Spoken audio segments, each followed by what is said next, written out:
todos, ¿qué tal estáis? Espero que muy bien. Bienvenidos un día más a otra sesión del Biólogo del Misterio, aquí conmigo. Seguramente pensaréis, viendo el título de este vídeo, que estoy planteando algún tipo de reflexión, pero nada más lejos de la realidad, porque todo, absolutamente todo, sobre lo que se habla en la sección de Mundo Natural de aquí de este canal, está basada en hechos científicos y demás.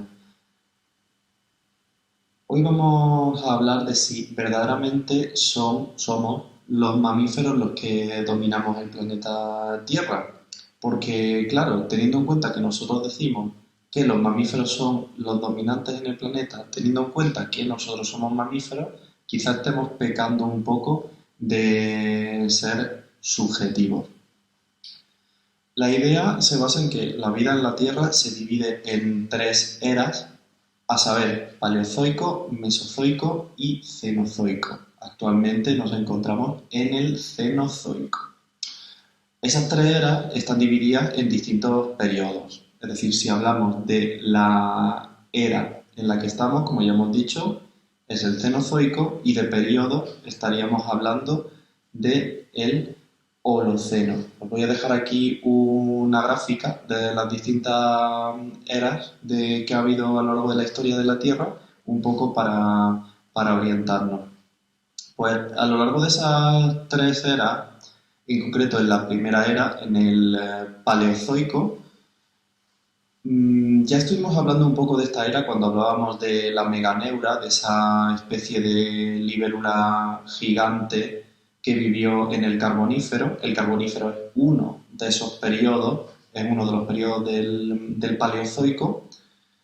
En esos periodos, en concreto en algunos antes, por ejemplo, en el Ordovícico aparecen los peces, en el Devónico, hace más de 360 millones de años, aparecen los anfibios, y en el Carbonífero, hace más de 300 millones de años, aparecen también los reptiles. ¿Qué pasa con los reptiles? ¿Qué distingue a los reptiles del resto de vertebrados que existían hasta ese momento? Pues el hecho de que son vertebrados que han conseguido independizarse completamente del medio acuático. Es decir, los anfibios y los peces obviamente deben depositar sus huevos dentro del agua porque sus huevos no tienen una cobertura externa que los aísle del medio, es decir, de ser depositados fuera del agua o en un sitio cuya humedad no fuera demasiado alta, pues se secarían y obviamente las larvas morirían, no se desarrollarían bien. ¿Qué pasa con los reptiles? Los huevos de los reptiles ya tienen una cobertura dura. Eso hace que resistan más la sequedad que los huevos de los vertebrados más primitivos a ellos. Ya de por sí tenemos una adaptación bastante interesante. Eso les permite básicamente colonizar el medio terrestre en una manera más eficiente que la que estaban teniendo en esos mismos periodos pues ya algunas especies de anfibios. Mm, terminada la era paleozoica, entramos en la era mesozoica, formada por tres grandes periodos: Triásico, Jurásico y Cretácico, y obviamente estos nombres pues les sonarán a todos ustedes por determinadas apariciones en la gran pantalla, y es la que comúnmente se denomina era de los reptiles o era de los dinosaurios, si queremos especificar el tipo de reptiles que dominaba en esa época. Durante ese reinado de los dinosaurios aparecen también los primeros mamíferos, pero no eran mamíferos como los que tenemos hoy, sino que eran prácticamente todos especies muy muy pequeñas. Tras el cataclismo de los dinosaurios a finales del Cretácico, termina por completo el periodo mesozoico con el correspondiente fin también del reinado de los dinosaurios, y entramos en la era cenozoica. Esta era cenozoica comúnmente se denomina era de los mamíferos. Damos por supuesto que son los mamíferos los que ya empiezan a gobernar los ecosistemas de la Tierra. Sin embargo, esto es matizable, puesto que si analizamos el número de especies de cada grupo de vertebrados que tenemos a día de hoy, vemos que, curiosamente, hay más especies de reptiles que de mamíferos. Los mamíferos componen en torno a 4.300 especies, mientras que los reptiles están por encima de las 8.000 especies y solo se ven superados por las aves, con más de 9.000 especies, y por los peces, con alrededor de 27.000 especies. Obviamente cada año el número de especies contabilizadas varía porque se descubren especies nuevas o porque grupos que se consideraban pertenecientes a una especie se reclasifican como otra especie. Entonces aquí planteo otra duda, parece que hay como una guerra fría, nunca mejor dicho, entre reptiles y mamíferos, de la Guerra Fría, haciendo un poco la alusión al dicho de que por qué son conocidos los reptiles, por ser de sangre fría. Lo curioso es que el término sangre fría ya no se usa verdaderamente en el ámbito científico porque no describe verdaderamente la realidad. Que un animal sea malmente dicho de sangre fría no hace referencia a la temperatura de su sangre. Su sangre puede ser tan o incluso más caliente que la de un mamífero. Se refiere simplemente a que este animal no es capaz de producir calor en el interior de su cuerpo y no es aplicable a todos los reptiles. Se piensa que, por ejemplo, los dinosaurios sí habrían sido capaces de generar su propio calor. Para que nos entendamos, los dinosaurios no hubieran sido de sangre fría, sino que hubieran sido de sangre caliente. Y a día de hoy existe un tipo de reptil que es la tortuga laúd, que os lo dejaré por aquí. Es la especie de tortuga marina más grande que existe y son capaces de generar su propio calor, de ahí que sean capaces de aventurarse en aguas frías donde no llega ningún otro tipo de tortuga marina. Hablando también de lugares en los que a día de hoy siguen gobernando los reptiles, podemos hablar de dos de ellos. Uno de ellos sería la isla de Quemada Grande, que es una isla en el litoral de Brasil. En portugués se llama Queimada Grande y es una isla en la que se encuentra un tipo de serpiente venenosa que se llama jararaca dorada, cuyo nombre científico es Bothrops insularis, que se alimenta de animales pequeños durante gran parte del año, sobre todo insectos y pequeños reptiles como lagartos, y durante una parte del año en la que coincide con las migraciones de distintos tipos de aves, pues añade esas aves pequeñas a su dieta también.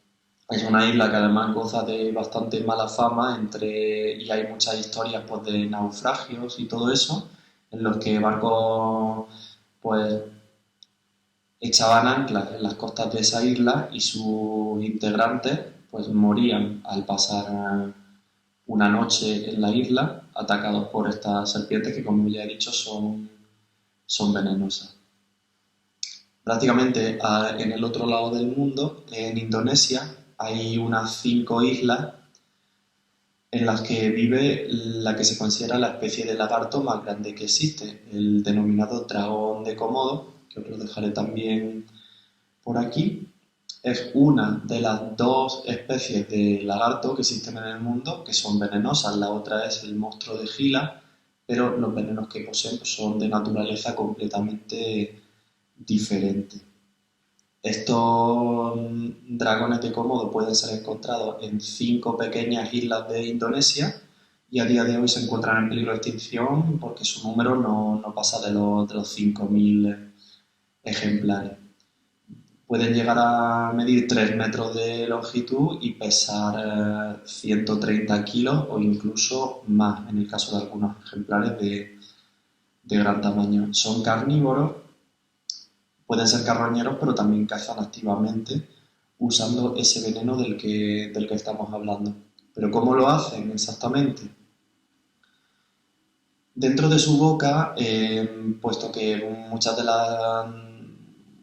de los animales que consumen son cadáveres ya en putrefacción, pues dentro de su boca se han localizado hasta 70 tipos diferentes de bacterias que se ulceran y que crecen ahí, pues al morder a su presa le inyectan en el torrente sanguíneo estas bacterias que se expanden por todo el cuerpo de la víctima y al cabo de una serie de horas o incluso un par de días, hasta 72 horas, pueden provocar la muerte de este animal por septicemia. Estamos pues ante un tipo bastante primitivo de veneno, pero no por ello menos efectivo.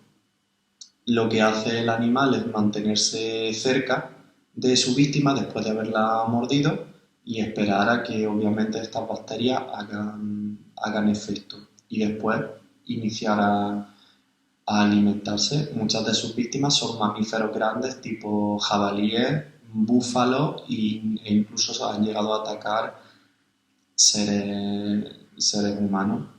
A día de hoy estos reptiles pues, son una atracción turística en las islas donde viven, la más famosa de todas ellas Komodo, la que le da el nombre, y muchos turistas pues, se acercan a verlo e incluso les arrojan comida, cosa que no debe hacerse nunca, nunca debe arrojarse de comida a un animal salvaje porque acaban asociando al ser humano con comida y eso puede dar lugar incluso a ataques por parte de estos animales, aunque no solo aplica a los dragones de Komodo, aplica a cualquier especie salvaje, como ya digo. Entonces hemos visto que quedan bastantes lugares en el mundo donde hemos hablado de dos, pero hay mucho más. Dejadme en los comentarios si os gustaría que en el futuro volviéramos a hablar de alguno de esos sitios o incluso si alguien sabe de algún sitio más que pudiera mencionarse en un vídeo, pues dejadlo en los comentarios. Lo que quería transmitir es, tenemos una clase zoológica que son los reptiles, cuyo número de especies supera a los de la clase zoológica de los mamíferos. Hemos visto que además los reptiles en muchos casos se alimentan de mamíferos. Entonces, supongo que al inicio del vídeo todos ustedes pues tenían una opinión y ahora que el vídeo está llegando a su fin, pues muchos de vosotros habréis cambiado de opinión o muchos la mantenéis.